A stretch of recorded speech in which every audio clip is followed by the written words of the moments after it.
Oi, gente, tudo bem? Então, eu queria falar um pouco sobre síndrome do pânico. Você desculpa a imagem que meu celular caiu não sei quantas vezes e ele não é do bonzinho, então fica escuro. Todo vídeo que eu faço fica escuro.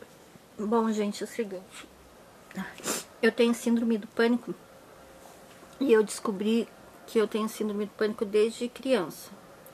Porém, eu descobri que eu tenho síndrome do pânico com 35 anos. Ah, como assim? Como assim? Que eu tenho desde criança, mas eu nunca soube que isso que eu tinha era síndrome do pânico. Porque quando eu tinha ataque de pânico de madrugada, meus pais me levavam para o hospital. Lá eles me davam uma injeção, eu vinha embora, ficava um tempo bem, depois eu tinha de novo. E ainda para ajudar, meu pai era alcoólatra, né? E era sempre vendo ele bater na minha mãe, essas coisas. A gente tinha que ficar se escondendo sempre dentro do banheiro, que a gente morava de casa alugada e tinha um banheirinho lá pro lado de fora, onde a minha mãe corria com a gente para se esconder. Mas muitas vezes eu via ele sentado em cima da minha mãe, espancando minha mãe. Muitas vezes a gente se escondeu. Então tem muitas cenas desagradáveis. Mas um perito falou pra mim uma vez que eu tenho isso desde criança. Foi quando ele abriu meus olhos, porque eu achei que eu comecei a ter com 19 anos. Porém, eu não sabia que era síndrome de pânico o que eu tinha. Por isso que eu tô falando que eu descobri com 35 anos. Foi quando eu fui num psiquiatra, num médico, contei o que eu sentia, porque o meu pai, ele falava que eu era vagabunda, que eu não queria trabalhar. E ele não entendia, e eu não entendia o que eram aquelas coisas que eu sentia. Entende? Então era muito difícil. Então, às vezes eu ia trabalhar no centro da cidade e chegava lá no lugar, na loja onde eu tava, eu começava a sentir um desespero, eu tinha que sair, eu começava a ficar ruim. Eu comecei a trabalhar com 13 anos de idade. E o que aconteceu? Eu saía do emprego, eu ia para a igreja ali no centro, aquela igreja que tem na Praça Barbosa, e ficava lá chorando, com medo de ir embora e meu pai me bater e me xingar, essas coisas. E eu não sabia, eu falava: Deus, o que eu tenho? Deus, o que eu tenho? O que é isso? E eu não falava para as pessoas. E eu não falava pro meu pai o que eu sentia. E eu achava que eu era vagabunda mesmo, que eu não gostava de trabalhar. Mas eu sabia o que eu estava sentindo, porque era de tanto meu pai falar que eu achava assim que, será que eu sou mesmo? Será que eu não gosto de trabalhar, por isso eu fico assim? Mas não, eram sintomas do síndrome do pânico. Eu tremia, eu suava, sabe? Eu tinha um medo insuportável. Eu tinha que sair para fora da loja, da onde eu estava, um lugar fechado, para sair para fora para poder respirar. Daí fora eu começava a me sentir melhor. Eu não parei emprego nenhum a minha vida toda. Eu trabalhei até os 19 anos, foi quando a coisa ficou grave mesmo. Eu trabalhei até meus 19 anos. E, quer dizer, trabalhei assim, um mês, uma semana, 2 semanas, porque todo emprego que eu arrumava era assim. Eu não conseguia ficar. Eu me sentia mal. Eu precisava sair, eu queria sair, parecia que ia morrer de falta de ar. Só que eu não explicava isso pra ninguém, eu não contava isso pra ninguém, entende? Aí, com 19 anos, aconteceu um problema que eu já contei aí no Face, depois tirei também, foi um desabafo. E foi onde eu comecei a ter síndrome do pânico, assim, desenvolveu, não é que eu comecei a ter, ele voltou. Porque de um tempo de criança para adolescência, ele deu uma amenizada. Aí, com 19 anos, aconteceu um fato dentro do ônibus que fez ele voltar. E a coisa ficou complicada. Eu entrava dentro do ônibus e começava a gritar. Parecia que tinha uma cobra assim dentro de mim que ia me matar. Eu começava a suar. Parecia que eu ia morrer se eu respirasse, eu desse um passo. Parecia que eu ia morrer. Parecia que tinha uma nuvem negra, cinza assim em mim. Eu não sentia uma felicidade. Eu só sentia um medo insuportável. Eu tinha medo de ir no banheiro, eu tinha medo de sair de casa, eu tinha medo de ficar dentro de casa, eu tinha medo de tudo. Eu não tinha prazer pra nada. Foi muito difícil pra mim. Hoje eu tomo remédio pra isso, né? Mas é uma briga, é um leão todo dia que eu traço, porque às vezes eu sinto algumas coisas assim. Mas voltando, daí eu não entendia, eu não sabia o que era aquilo, o que era aquela sensação, o que eram aquelas coisas que eu sentia. E quando eu era criança, que fazia meus pais levantar de madrugada e levar no hospital, era a mesma sensação, como se tivesse uma cobra. Eu tava dormindo, de repente eu acordava, precisava de uma cobra, eu começava a gritar, e eles não sabiam, ficar desesperados, levavam pro hospital, chegava lá, dava uma injeção, não sei do que era, eu acho que era de diazepam, mas eu não sei. Aí eu dormia lá, daí acordava, me levava embora, ficava uns dias boa, daqui a pouco de novo, né? E foi assim, eu fui crescendo assim. Eu tive crises fortes mesmo, crise forte assim de parar de viver, de vegetar mesmo, de agarrar nos outros, agarrar na minha mãe, agarrar no meu companheiro, agarrar nos outros, que eu digo é segurar e querer ficar grudado e não conseguir respirar e suar, assim, acho que foram várias vezes. Isso até antes eu começar a tomar remédio, né? E aí, depois eu fui no psiquiatra, eu parei de trabalhar, gente, assim, em lugar fechado. Eu fui trabalhar de vendedora, eu fui trabalhar de limpar a casa, eu trabalhei de fazer unha de casa em casa, sabe? Então, foi assim que eu me virei a vida toda, sozinha, sempre. E com 35 anos, um dia eu fui fazer uma perícia e o perito falou, olha, você tem isso desde criança.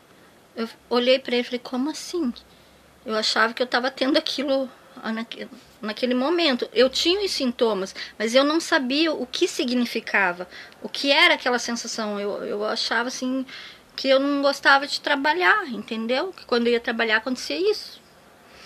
Mas daí ele falou, não, você tem síndrome do pânico. Aí eu descobri o nome desse problema. Aí ele falou, o que você sente? Eu falei, olha, se eu entrar dentro do ônibus, são 3 coisas assim que me deixa mais em pânico. Assim, pode ser uma besteira para vocês não dar risada, mas o que me deixa mais em pânico, que eu entro em pânico mesmo, é se eu tiver diarreia, se eu entrar dentro do ônibus sozinha. E para tomar remédio, eu tomo remédio, eu tomo muitos remédios, mas eu tenho um processo até eu conseguir tomar um comprimido inteiro. Eu levo uma semana para conseguir tomar um comprimido. Aí depois que eu consigo tomar o comprimido, aí eu tomo todo dia normal, não tenho mais medo. Mas é um processo. Eu suo, eu choro, eu não durmo de noite.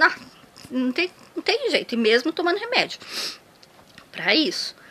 Então, gente, é bem complicado, sabe? Assim, não é fácil.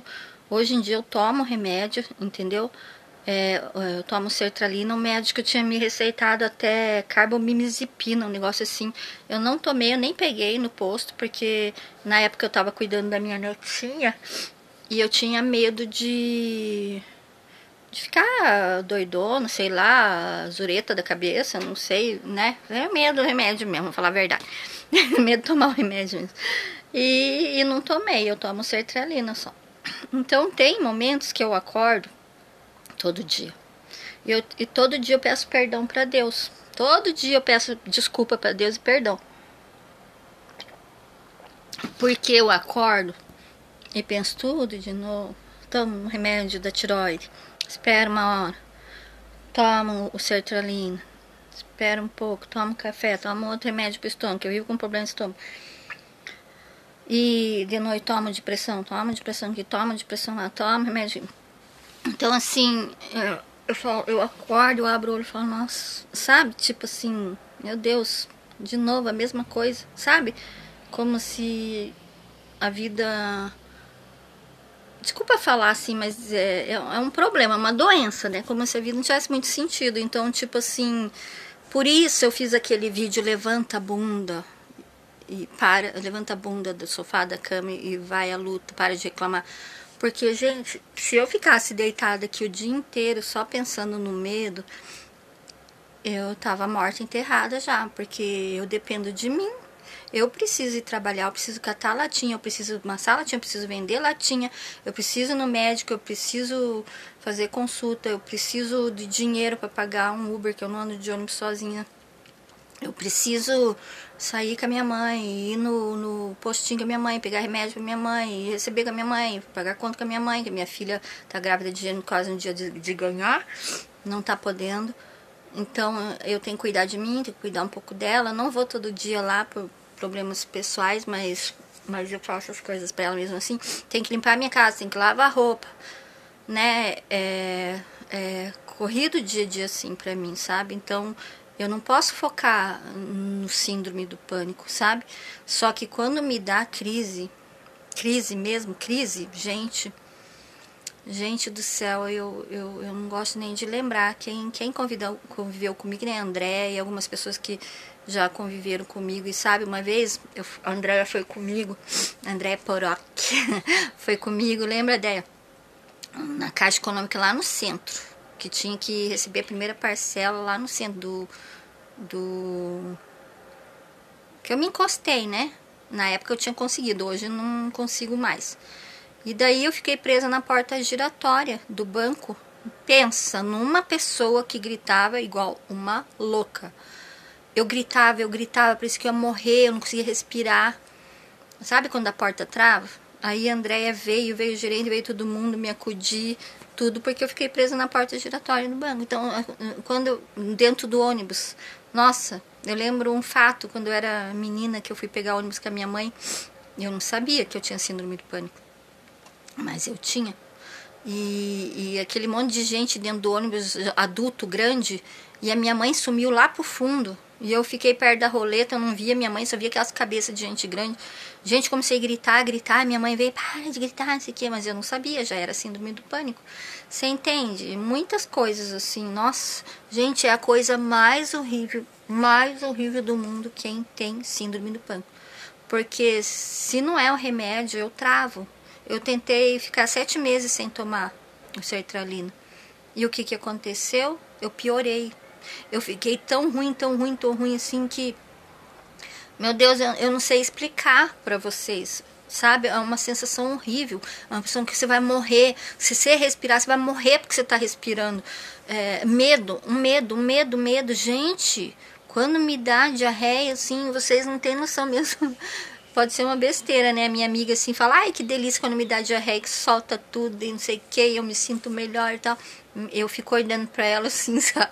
Penso, meu Deus, sabe? Meu Deus, pensa uma pessoa que entra em pânico pra entrar dentro do ônibus sozinha. Tomar remédio, então eu tomo. Eu brigo comigo, eu tomo, tanto é que eu tomo meus remédios. Mas é um processo. Tanto é que eu tava até falando que eu não sei se eu vou tomar a vacina da Covid, que eu morro de medo, porque não é comprimido, né? É injeção, é direto. Aí eu fico pensando como que eu vou tomar essa vacina, que não dá pra dividir em 4, né? Não tem como dividir em 4 essa vacina, em pedacinhos, e eu tomar um, ficar meia hora agarrada em alguém, suando ali, calafrio e passando mal e tremendo, até eu conseguir tomar um comprimido inteiro. Como que vai ser? Porque ali é na hora, pensa.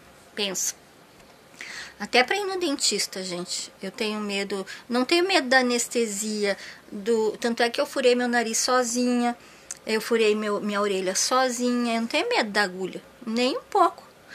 Eu tenho medo do remédio, não é dela enfiar, que ela pode enfiar 200 vezes, que eu não tô nem aí. Eu tenho medo do remédio, entende? Da reação, eu não sei por quê, eu tenho medo, não sei. Então, por causa do pânico. Assim. Então, gente, não é fácil você morar sozinha, você fazer tudo isso sozinha que eu te falei. E ter essas doenças, porque se o síndrome do pânico fosse a única doença, e a pior de todas, penso eu. Por quê? Por que é pior? Porque o resto é no corpo, é o osso que trava, a coluna que trava, que dói, é a tiroide lá que mexe com os hormônios, a fase da menopausa, a pressão que sobe, eu tenho todos esses problemas, os nódulos da barriga que dói, a bexiga caída. Gente, cada vez que eu espirro é um flash, escorre nas pernas. Pra mim, catalatinha é horrível, que eu tenho que ficar vindo embora toda hora fazer xixi, entende? E é vários problemas, mas eu penso que o síndrome do pânico é pior, porque ele te trava. Eu não consigo ir pra frente e pra trás. Sabe? Tipo assim, uma vez eu tentei, eu vou superar esse troço, eu vou, que se dane esse síndrome do pânico, eu vou andar de ônibus sozinha. Fui eu lá pro terminal do Capão Raso. De tarde, bem na hora do vucu-vucu, o povo sai do serviço. Aquele movimento. Falei, agora eu vou tentar ir pro Boqueirão. Travei no terminal do Capão Raso. Gente do céu, sabe quando você passa cola e gruda? Você já grudou super bonde na mão? Sim, que você não consegue, você tem que Era como se tivesse passado cola no meu pé, no chão. Eu não conseguia sair, eu não conseguia ir pra frente, pra trás. Eu comecei a chorar e dar diarreia, porque o síndrome do pânico, a gente tem ânsia de vômito e diarreia, pra quando dá o ataque muito forte. E eu comecei a ter ânsia de vômito e diarreia. Aí uma moça chegou em mim e falou, você tá bem? E eu não conseguia falar. Não conseguia falar. Aí ela me levou no banheiro de um shopping que tem ali na frente. Daí tá, me lavei, limpei toda, né? Aí fomos pegar o ônibus pra eu voltar pro terminal do Pinheirinho, pra casa. Aí ela me levou. O ônibus lotado. Gente, ônibus lotado. Aí eu olhava assim, ó, começava a ficar ruim, começava a passar mal, parecia que ia morrer, parecia que tinha alguém me estrangulando. Gente, eu suava, eu tremia, é horrível, é horrível.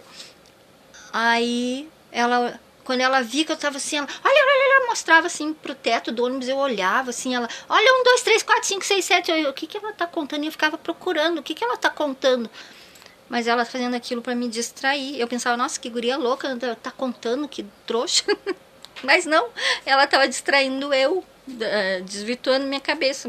Aí eu aprendi que a gente tem que tentar pensar outras coisas, entende? É muito ruim essa sensação, é horrível, porque ela é no teu cérebro, é na tua cabeça, lá dentro, entendeu? E se eu não posso parar de tomar remédio nunca. Por isso, às vezes, eu reclamo que... Vocês falam, a Mara reclama só, tem problema de saúde. Eu tenho, gente, porque assim... Que nem eu falo, eu não tenho renda, eu não passo nas perícias porque eu não tenho como pagar o INSS.